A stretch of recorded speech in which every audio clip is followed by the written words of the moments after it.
Otra melodia. Cuando para el llanto enredado, cerca el cielo a la hermosa sol, y le hicieron juramento falso, y a la presencia del gobernador, y el gobernador la dice: mira esa mora que dice de ti, y oh Señor, nacido hebrea, y hebrea tengo que morir, y el gobernador la manda a una cárcel para seducirla, y de ahí mismo le van declarando: si no es moda de quita la vida. Ay, de mí,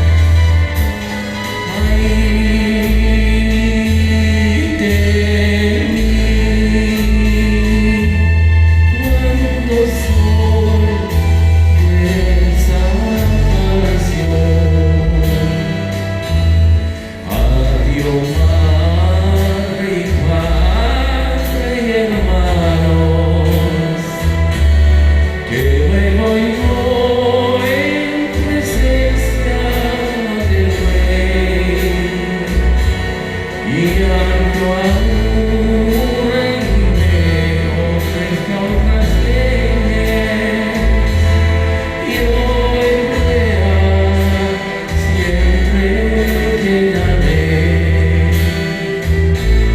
sola ver que su sangre corría,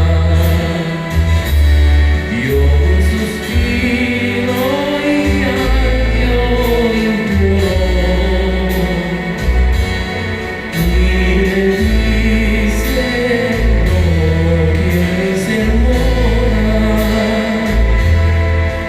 siga tu oficio infame traidor.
Sí, queridos, buenas tardes a todos nuestros amigos del mundo entero. Bienvenidos a nuestro tercer encuentro de la serie nueva de este año. Alegres que estés, salud buena y cumplida que tengas. Este era Meir Barbie, que cantó en Jaquetía por la mora Sol, que prefirió a quedar hebrea y dar su vida. El tema de hoy es la menorá. Vamos a entender una vez por siempre cuál es la menorá y dónde empieza la historia suya. Esto es una buena ocasión a llamar a ladino hablantes que quieren participar en estos encuentros y enriquecernos de sus sabidurías. El que quiere participar me puede mandar mensaje en WhatsApp o en mail. Los detalles míos están en el chat. Como ya sabéis, estos encuentros son una fruta de colaboración entre el Círculo para preservar y promover la cultura sefaradí y la Autoridad Nacional de Ladino y su cultura. El encuentro lo va a abrir como el uso la profesora Tamar Alexander, la directriz de la Autoridad Nacional de Ladino y su cultura. Buyron Tamar. Gracias. Shalom a todos y bienvenidos. El encuentro de hoy trata de un interesante y importante sujeto, la menorá, con sus 7 ramas. También en nuestro último encuentro, que fue en hebreo con el profesor Tzabar, él había hablado de la menorá, mas como él mismo lo había dicho, este es un amplio sujeto sobre el cual podemos hacer un entero curso. La menorá, que ya aparece como mitzvah en el libro de Shemot, fue plazada en el templo y devenió un símbolo central del pueblo judío y hoy día es el símbolo del Estado de Israel. Vos me daré un parágrafo de Midrash Tanhuma que describe cómo el Dios explicó a Moshe cómo aprontar la menorá. El hacer de la menorá, ¿cómo fue? En la hora que subió Moshe y el Kadosh Baruj Hu le estaba mostrando en la montaña cómo será hecho el Mishkan, siendo que le mostró el Kadosh Baruj Hu el hacer de la menorá. Moshe tuvo la pena de hacerla. Le dijo el Kadosh Baruj Hu, no, que yo la estoy haciendo enfrente de ti. ¿Qué hizo el Kadosh Baruj Hu? Le mostró un fuego blanco y un fuego colorado y un fuego preto y uno verde. Y de ellos hizo la menorá con sus copicas, con sus botones y con sus 6 ramas. Y él estaba diciendo, así y así los harás, porque fue dicho, y este es el hacer de la menorá. Escogí de traervos este parágrafo porque en mis ojos él es tan fuerte que describe cómo fue montada la menorá divina de 4 diversos sortes de fuego. Ma da la curiosidad de sentir nuestro musafir, Metin de Levi, contando sobre la menorá de su punto de vista. Estoy segura que será interesante de escuchar. Gracias y vamos a escuchar a Metin. Muchas gracias, querida Tamar. Metin de Levi es ingeniero de computadoras y investigador del antisemitismo, de la Shoah y de la historia del judaísmo. Da conferencias en Turquía y en otros países sobre estos sujetos. Escribe en el Journal Shalom, miembro del Concilio de los Consultantes del Rabinato de Turquía, consultante del Museo Judío de Estambul y miembro de la delegación turca en la asociación IHRA, International Holocaust Remembrance Alliance. Escribió un libro intitulado Los atletas judíos en la historia esportiva de Turquía. Querido Metin, nosotros lo que sabemos es que viene la fiesta de Hanukkah, metemos las candelas en las ramas de la menorá, bendecimos al Dios por el milagro que hemos hecho con el cantarico de aceite y cantamos Maoz Tzur Yeshuati. Andemos, estamos errando. Gracias, Albert. Bienvenidos a todos los participantes. Os suelto una nochada buena.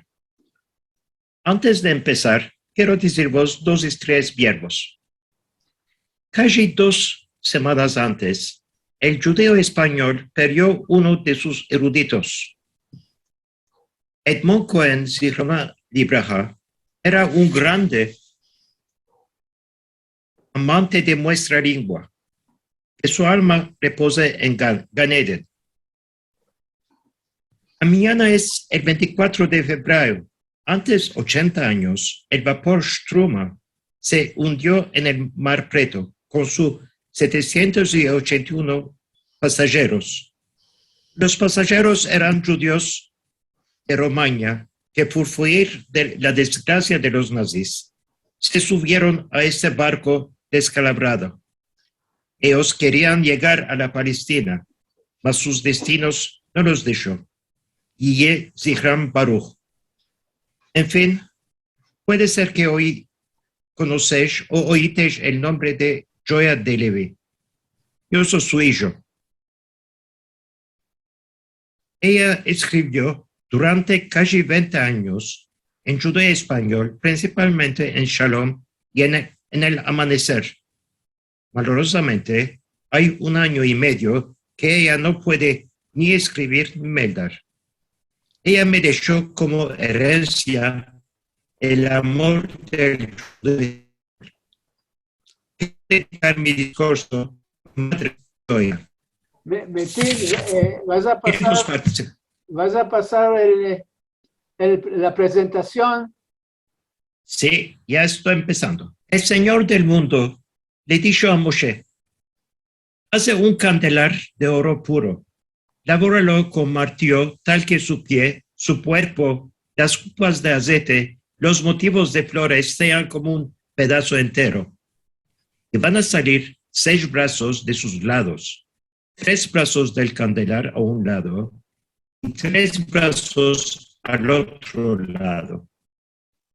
3 copas en forma de rosa de almendra con conchas y flores en un brazo y 3 copas en el otro brazo, así en los 6 brazos que salen del candelar. Y en el cuerpo central, 4 copas en forma de rosa de almendra con conchas y flores. Va a haber una concha debajo de 2 brazos, otra concha debajo de otros 2 brazos, así para los 6 brazos que salen del candelar. Las conchas, flores y los brazos serán en un pedazo y también el cuerpo, todo elaborado con martillo sobre oro puro. Y vas a hacer 7 lámparas, los cuales deben de aclarar todo lo delante.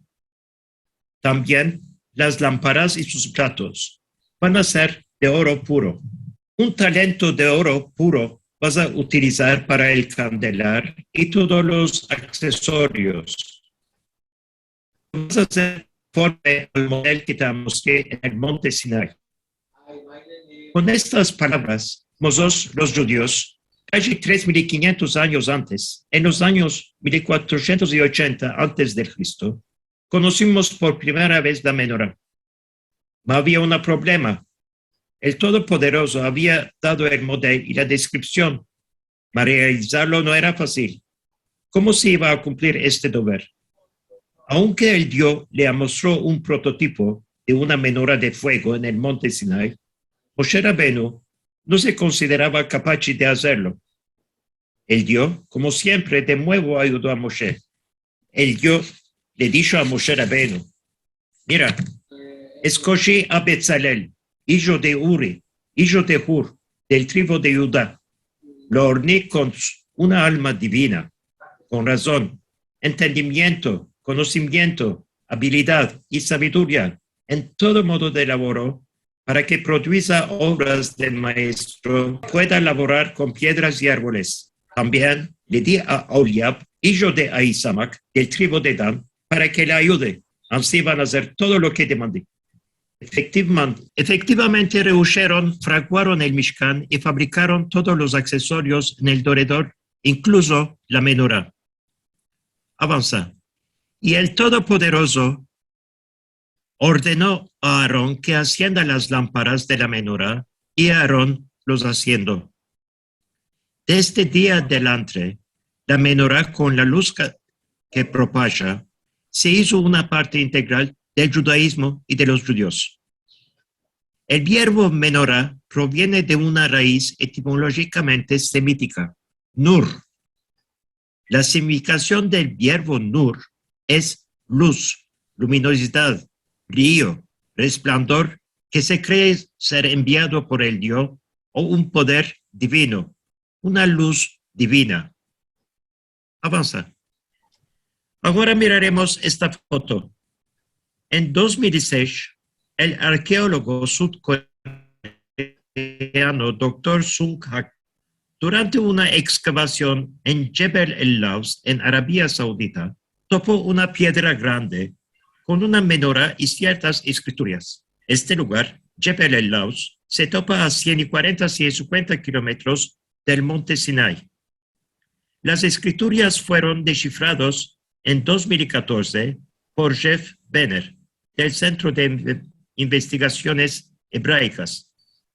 Hubo dificultades en descifrando estos textos, achaques que mancaban ciertas partes de la piedra. Algunas de las palabras que aparecen en las partes que se pudo meldar son emigración, Elohim, vaca teritita. ¿Una coincidencia? Según el análisis de carbón, la edad de la piedra se determinó ser alrededor de 1400 años antes del Cristo. Más y más se está haciendo interesante. ¿No parece hecho por un correligionario o correligionarios que pasaron 40 años de sus vidas en los desiertos? Yo estoy prefiriendo no atribuirme mucho a esta información porque se topa solo en ciertos sitios y demás sitios evangélicos. Avanza. Antes de continuar, hay un sujeto que todos conocemos absolutamente, pero que quiero acordarlo otra vez. En general, la menorá y Hanukkah se mezclan y se ven como el mismo objeto. Mientras que la menorá tiene 6 plus un brazo, como vemos, y la Hanukkah tiene 8 plus un brazo.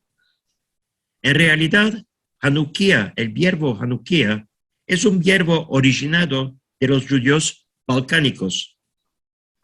En 1897, Hemda ben Yehuda, mujer de Eliezer ben Yehuda, el creador del hebreo moderno, ayudó el verbo Hanukkah, significando menorot a Hanukkah, al diccionario del hebreo moderno. Ahora miraremos esta foto. ¿No nos parece conocida? Avanza.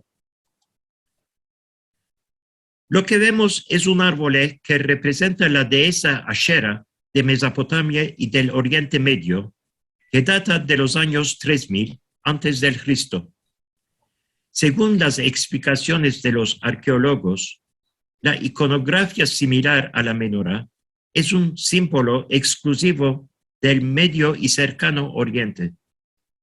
Podemos ver símbolos similares en la presentación de los dioses Hathor y Nut en Egipto. Tornaremos ahora a la muestra tema, a la muestra menorá. Como dije empezando, basándonos que el periodo de Moshe Rabbeinu se data a los siglos 13-14 antes del Cristo, nuestra asociación con la menorá tiene una historia de más de 3.300 años. En la Torá nos encontramos otra vez con la menorá en la época de Shlomo Amelech, casi en los años 965 antes del Cristo. Avanza.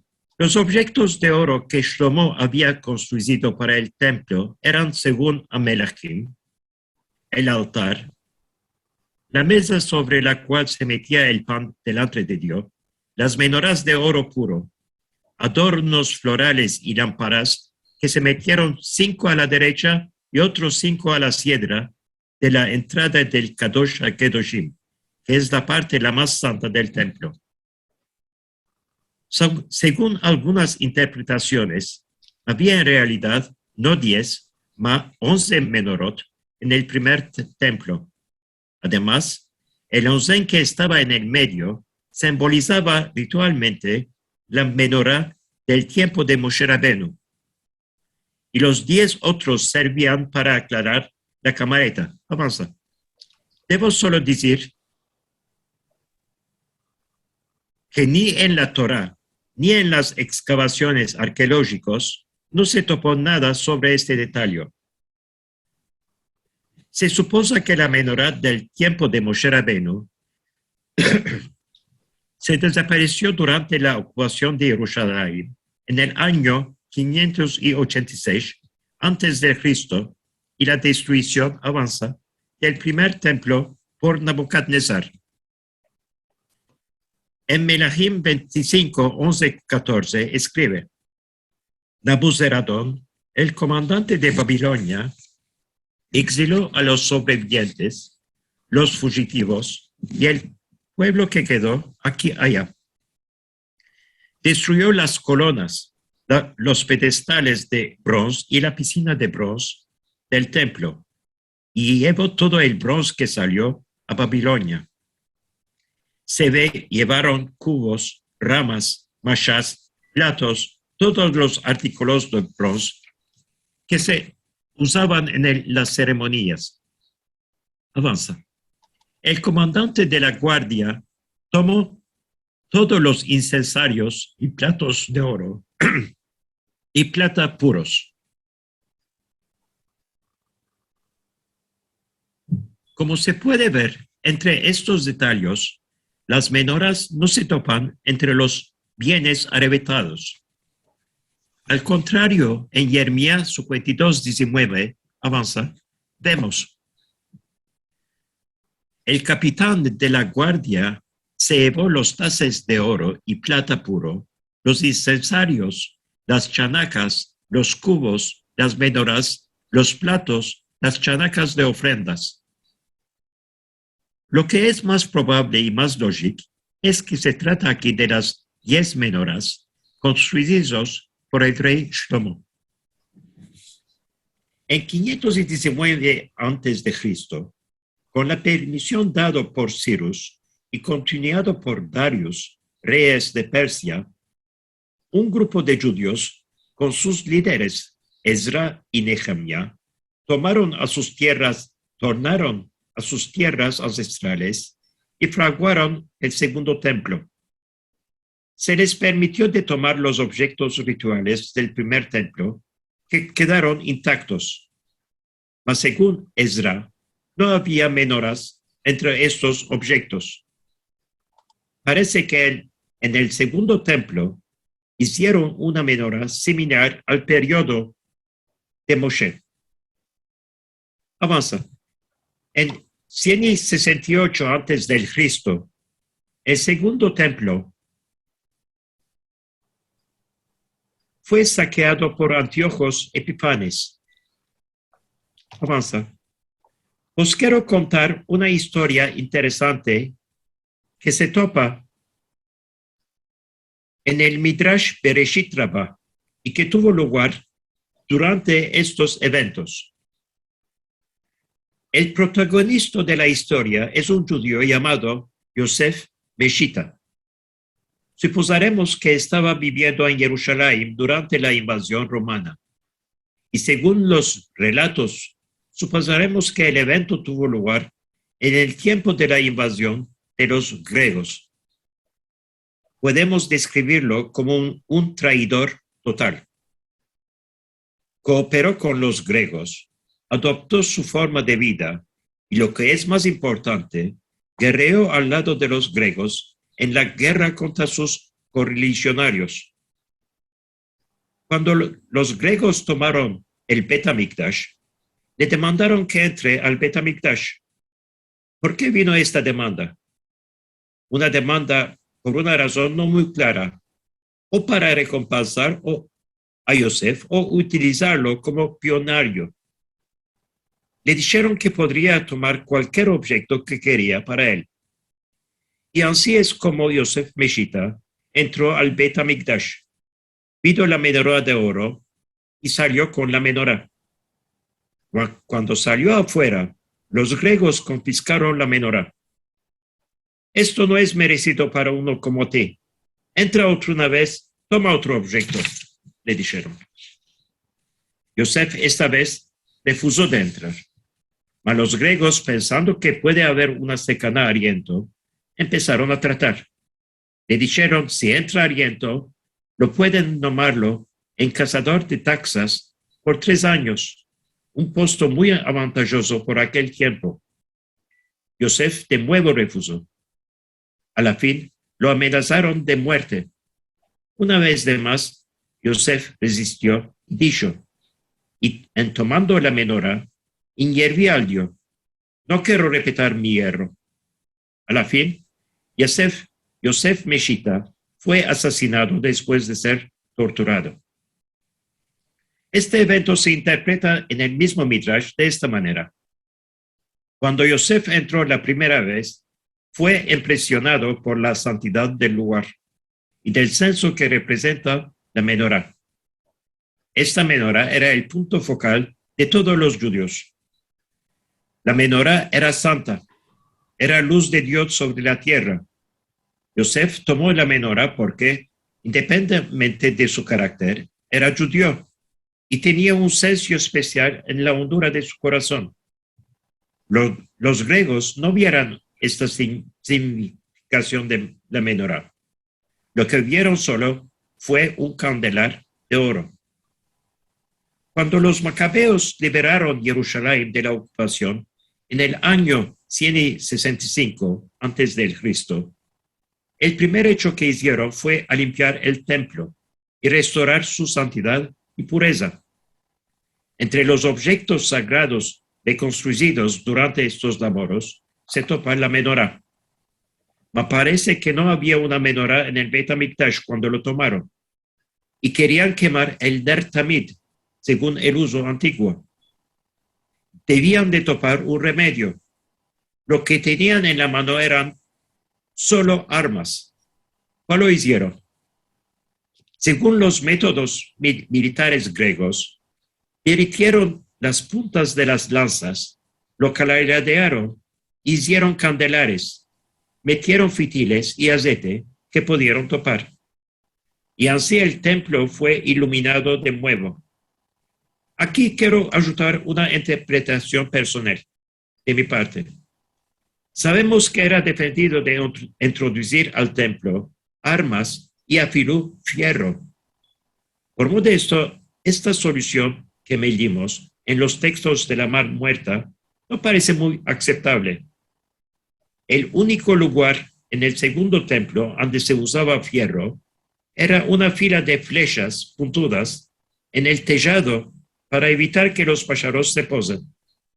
En corto, en el 25 Kislev, en 165 a.C., las lámparas de la nueva menorá de oro puro se quemaron y esto fue el empecillo de la fiesta de Hanukkah.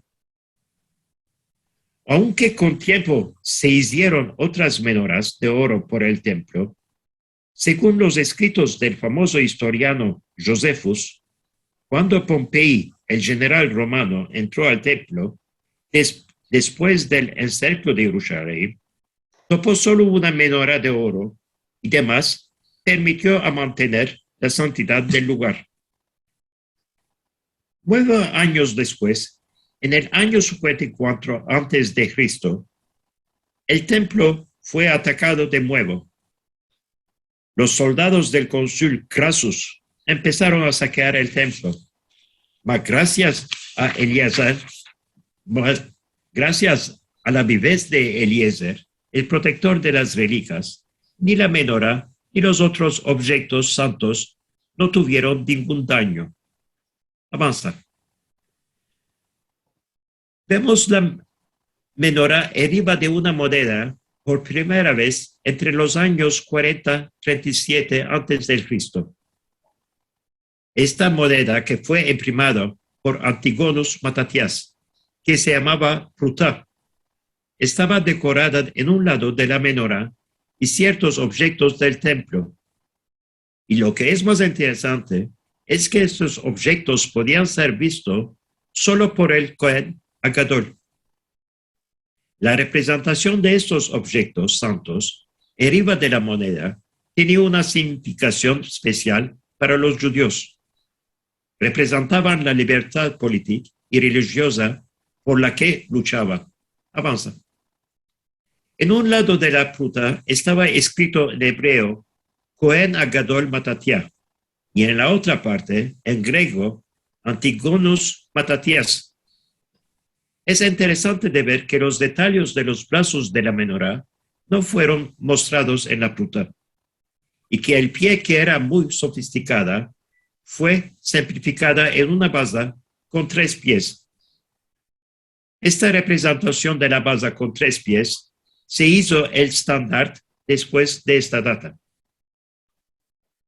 Otro tema importante es que, empezando desde este tiempo, la menorá se hizo el símbolo nacional del pueblo judío. Este símbolo conservó su importancia hasta la fin del siglo XIX. Avanza. Después de la fruta de Matatiah, vemos la menorá en el arco de Titus, que fue construido en el año 81 por Domiciano en Roma. En el año 70, la armada romana, comandada por el futuro emperador Titus, encercló Jerusalén y en fin capturó la ciudad. Jerusalén en aquel tiempo estaba en las manos de los judíos que se revoltaron en 66. Según el historiano Josephus, aunque no estaba en los planes de Titus, toda la ciudad y el segundo templo, conocido como el templo de Herod, fueron enteramente destruidos. Todos los rudimentos santos del templo, incluso la menorá, fueron arrebatados y mandados a Roma como esposo de guerra. Estos objetos fueron mostrados al pueblo romano en las calles de Roma. Avanza. En particular, Joseph describe la exhibición de la menorá de una manera muy interesante. Pasaron una grande cantidad de bienes arrebatados, mas los bienes arrebatados del templo trabaron una atención especial. Entre ellos había una mesa de oro que pesa muchos talentos, y por seguro el candelar, que también es de oro.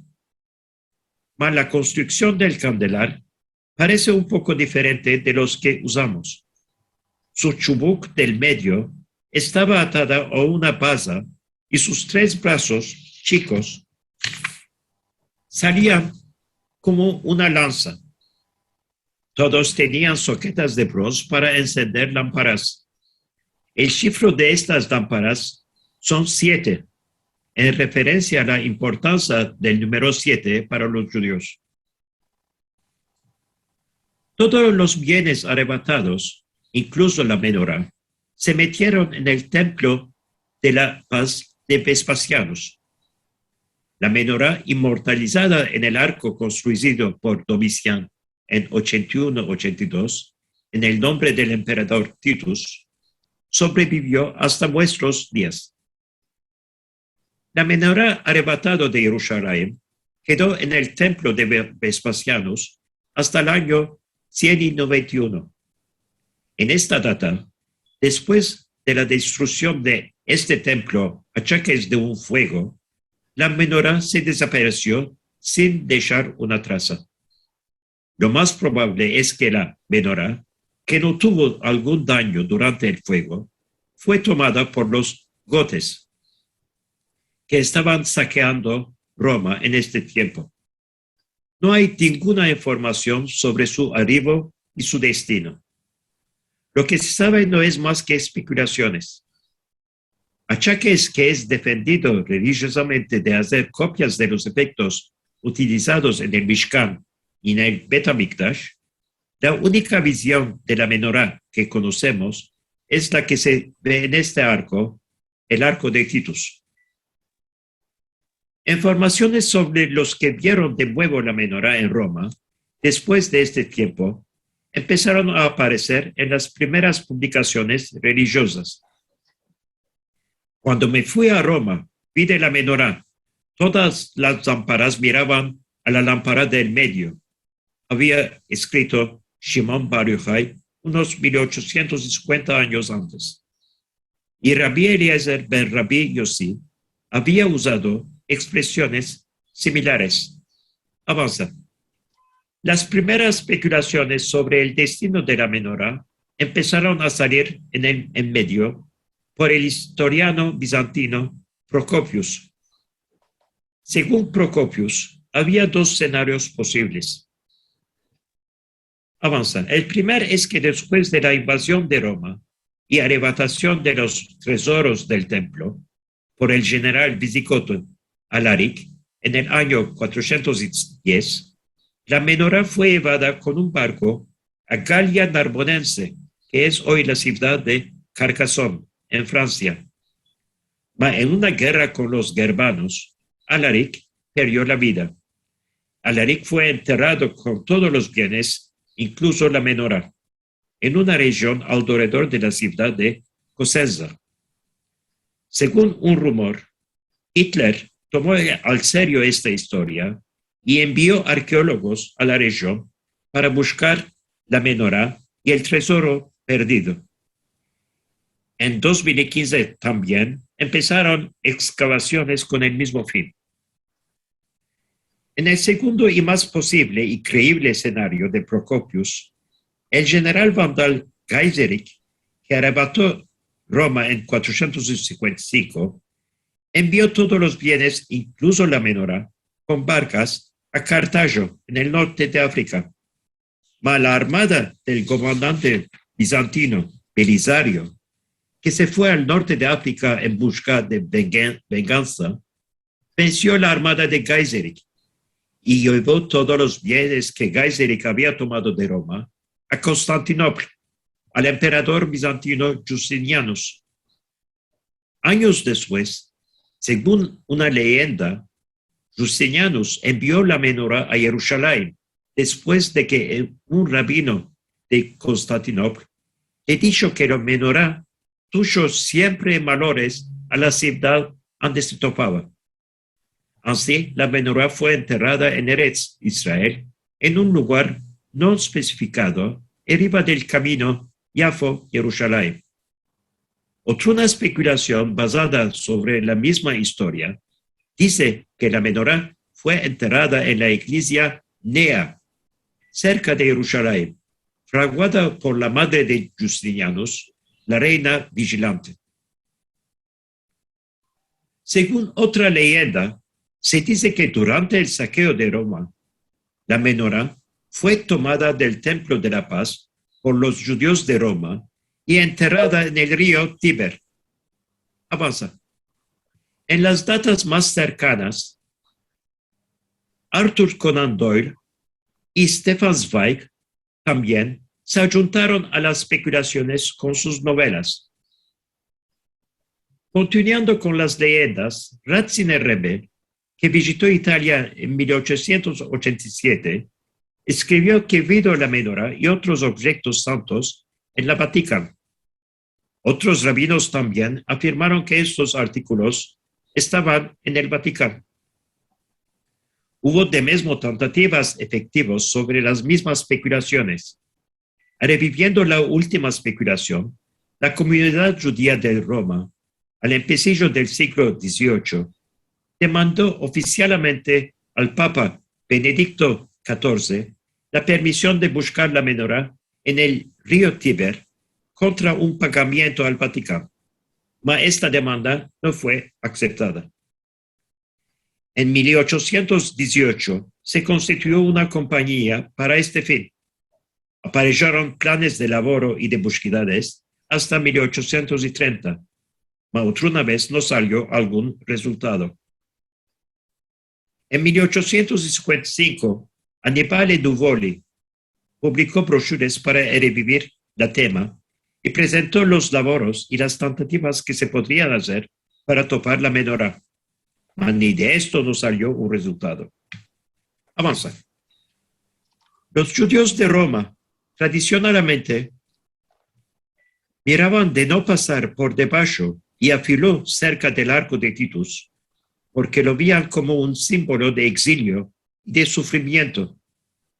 El 3 de diciembre de 1947, cuando hubo el voto histórico en la ONU, que significaba la creación del Estado de Israel, la comunidad judía de Roma y los sobrevivientes de la Shoah se recogieron enfrente de este monumento, hicieron oraciones por la memoria de los 6 millones de víctimas de la Shoah y por la fundación de Israel.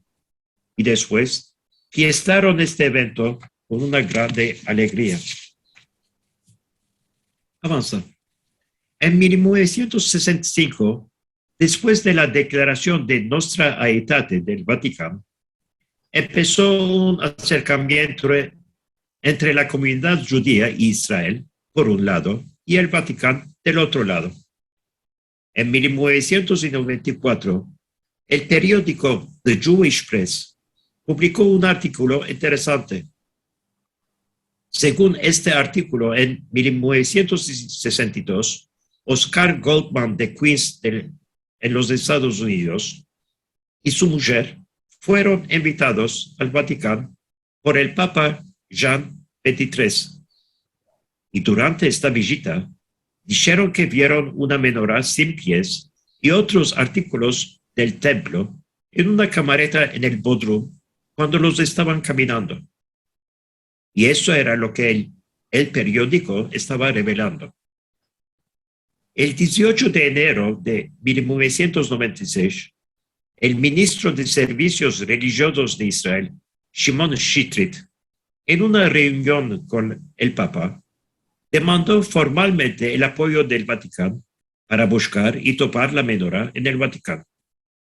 La respuesta que tomó fue un helado. No es claro si la menorá está en el Vaticano o no. Los Hambashis de Israel, Metzger y Amar, transmitieron demandas similares al Vaticano. Con la permisión especial obtenida en 2004, el presidente Katsav envió un equipo de arqueólogos al Vaticano para examinar los bodrumes del Vaticano. Vale, el equipo tornó las manos vacías. En 2009, el politiciano de ultraderecha, Baruch Mazel, lo dio formalmente al juzgo al Papa Benedicto XXIV para tomar la menorá. A la fin del día, todos estos tratadipos fueron sin resultado y el destino de la menorá quedó hasta hoy como un misterio. Dejaremos ahora las especulaciones y tornaremos a la data que queremos. Avanza. Como vimos, la menorá se hizo desde tiempo un símbolo integral y casi único del judaísmo para toda la diáspora. Quiero mostrarnos ejemplos de menorá de la geografía de la diáspora que se expande desde la Tierra Santa hasta la India por un lado y la España por el otro. Quiero trabar vuestra atención especialmente sobre las fotos de Anatolia. Avanza.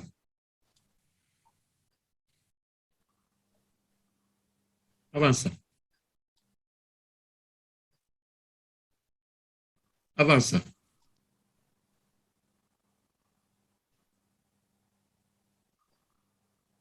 Y de otra parte, en otros ejemplos de otros países, avanza.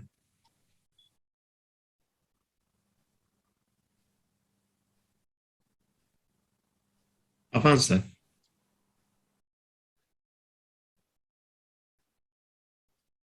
Desde el tercer siglo, la menorá, avanza, fue también utilizada en la iconografía y literatura cristiana. Avanza.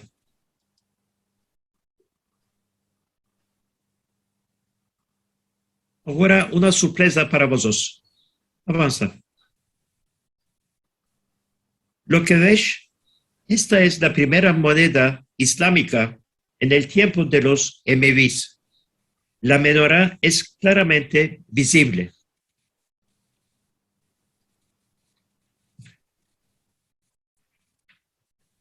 Al parecer, avanza.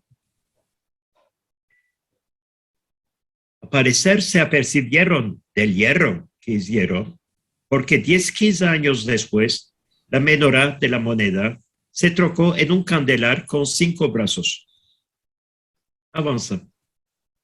En 1843 se fundió la Pneberit y su símbolo se hizo naturalmente la menorá.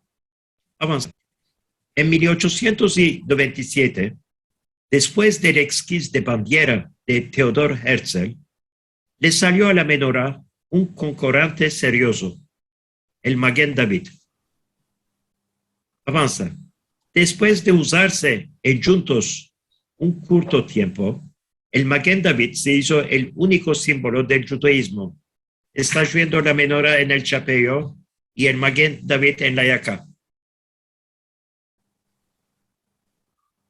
En 1948, después de la fundación de Israel, hubo largas discusiones sobre el símbolo del Estado de Israel.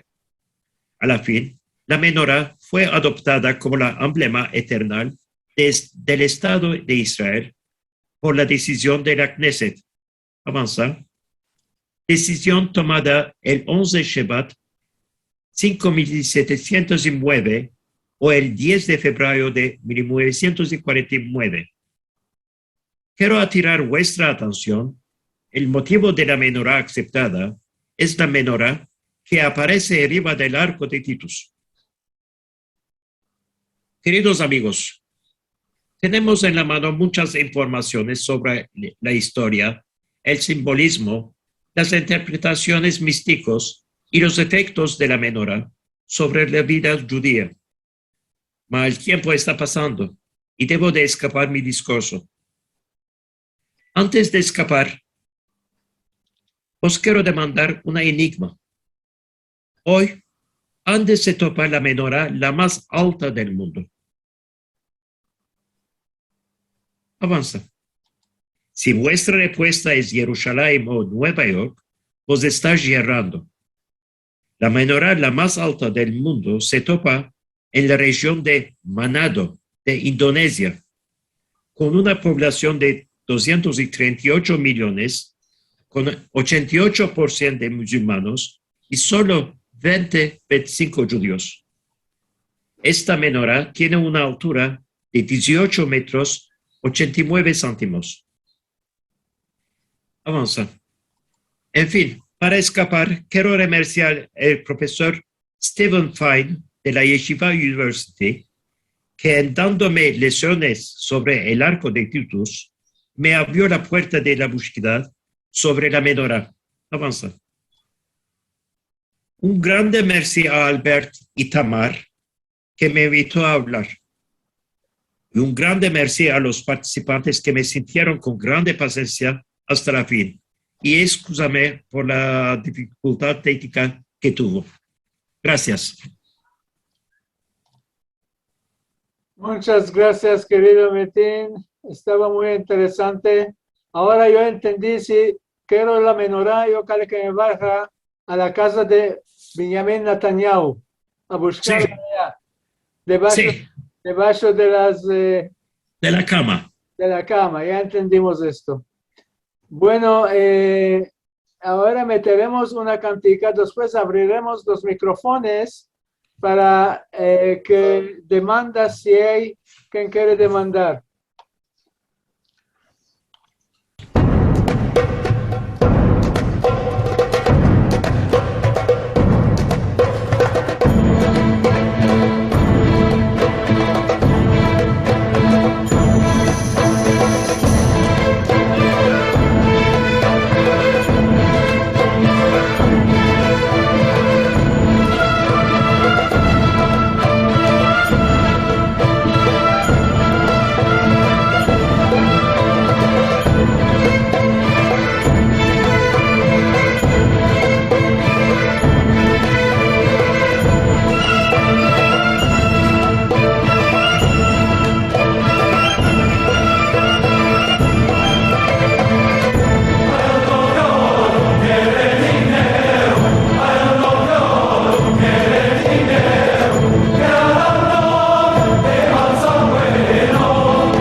Quien quiere hacer unmute, se puede hacer unmute y demandar demandas. Buyurun.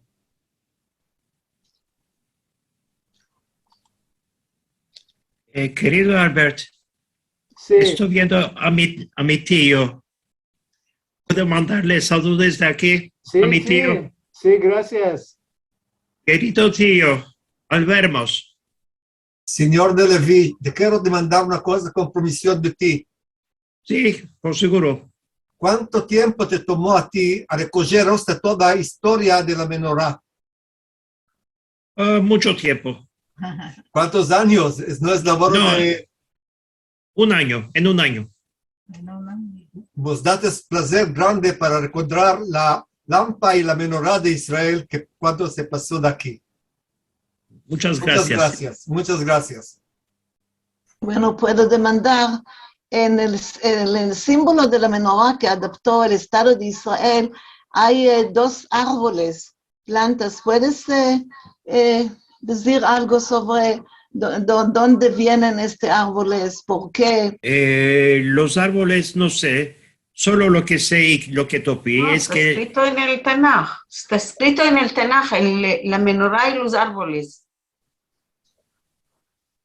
esta parte no puedo avanzar una cosa. Lo que sé que es que la menorá que ven, el símbolo de menorá del Estado es el mismo del arco de Titus.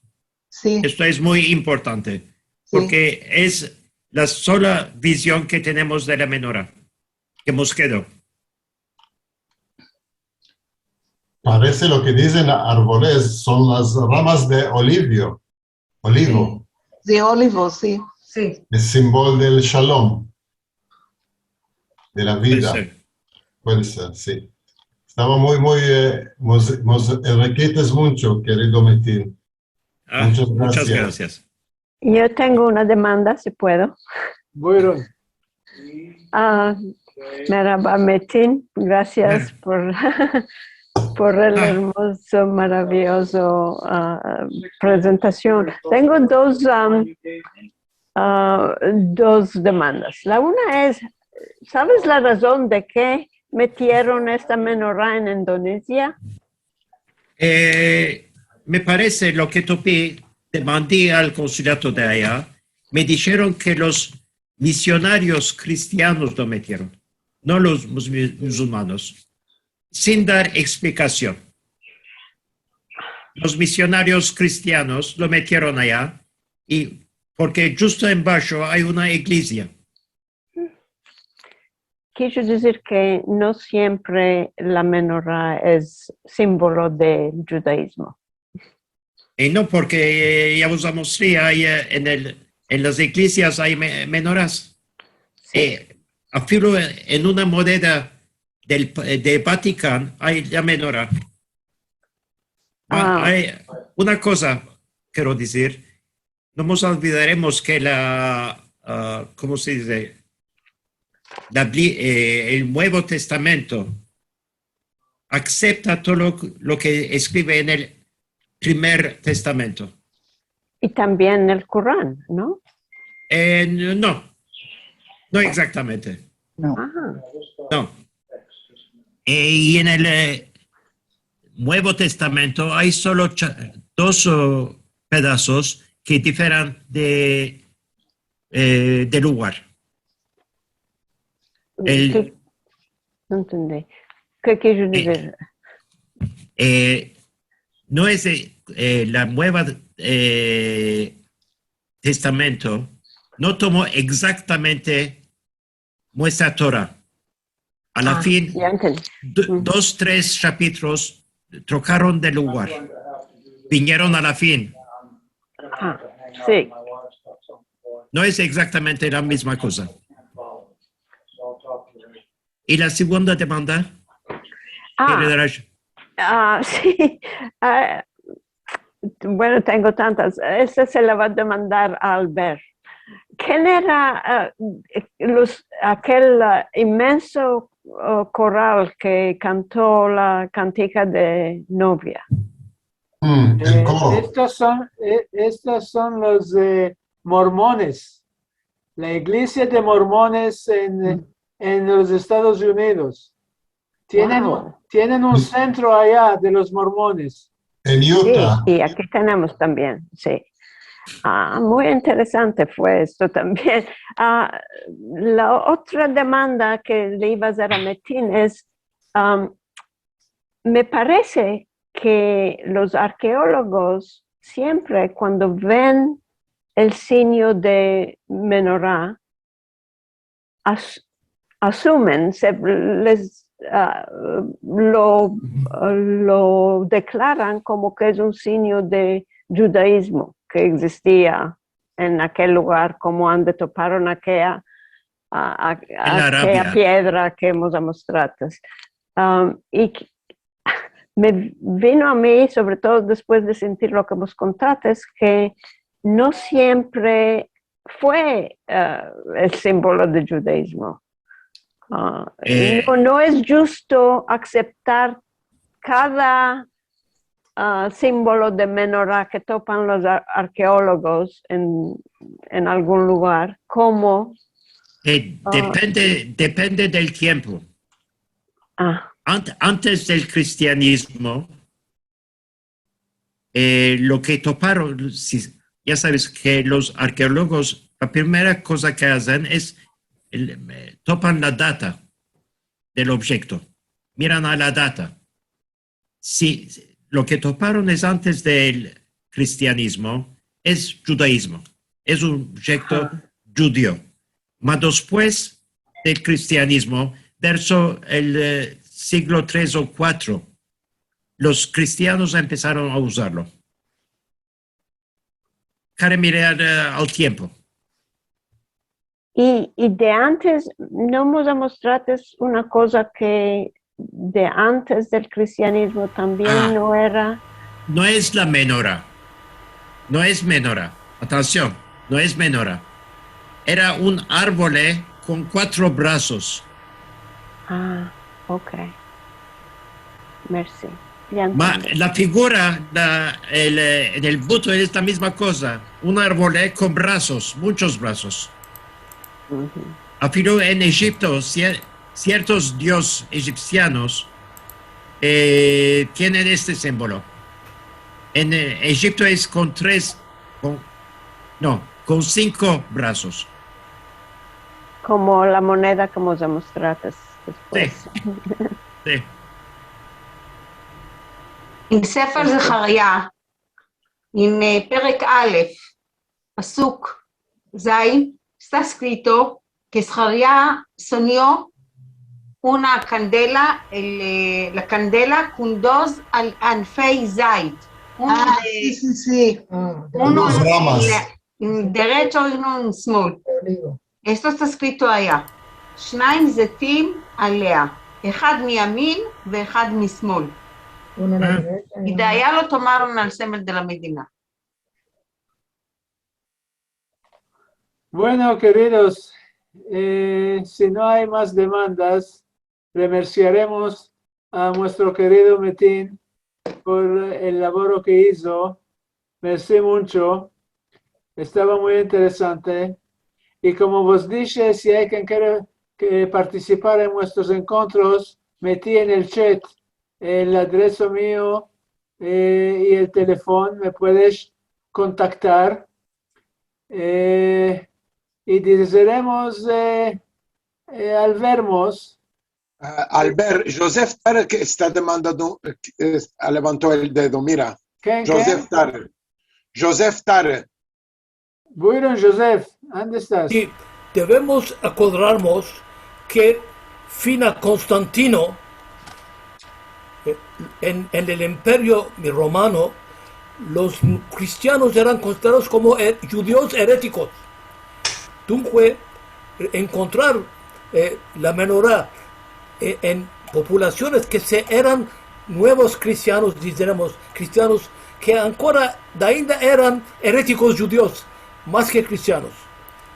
El cristianismo se cristalizó después de Constantino, después de Nicea.